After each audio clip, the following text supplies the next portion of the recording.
In the late 1940s, after a decade of private research involving experiments with binaural beat brainwave frequencies, extrasensory cognition, and rare extracts of a South American vine, Dr. Thomas Rosner perfected a technique whereby one could actually intrude into the psyche and see another's thoughts. Despite having exhaustively documented his rigorous work, he could find no institution that would ever offer it for review. Forced into selling his invention, he found by word of mouth among those whom he had procured narcotics a prospective buyer. The bête noire of an old New York family, a Mr. John M. Dunn, a voyeuristic connoisseur of the supernatural and the obscene, who had squandered his idle youth in the great libraries of Paris, those catacombs of the departed authors, rummaging among those hordes of dusty and obsolete works, a literary ghoul who disturbed with profane fingers the charnel houses of decayed philosophies. He readily agreed to the doctor's asking price without haggling, delighted at the prospect of exploring such a bizarre novelty. Once adept at the operation of the apparatus, Dunn paid Dr. Rosner off and under assumed name rented a shabby house within view of Sing Sing prison.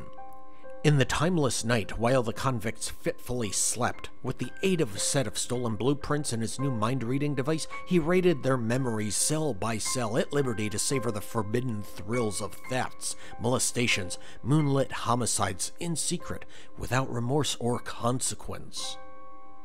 Within a month, the prisoners started telling each other about the nightmares from which they had all abruptly woken, discovered that they had shared striking similarities.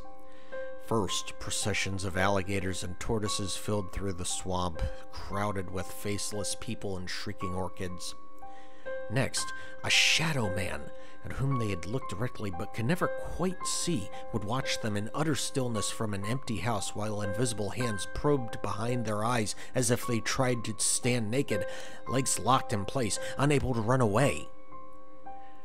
Their compared descriptions of the house were identical, including its location just outside the walls. By mutual agreement, it was planned that the first of them to receive parole or to be released would search this house out in order to find out if it really existed and investigate the source of their troubling dreams.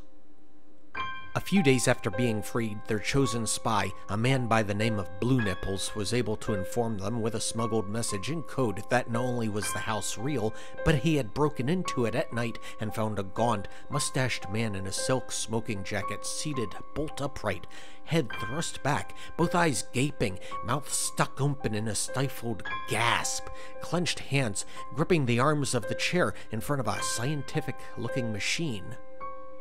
A handwritten journal on the desk told the whole story of his adventures, prying unconstrained through their psyches, plundering the haunted memories of criminal after criminal, seeking even more shameful and audacious experiences until finally he wrote on the 7th of July of his overwhelming desire to witness telepathically the next execution in the prison's notorious electric chair.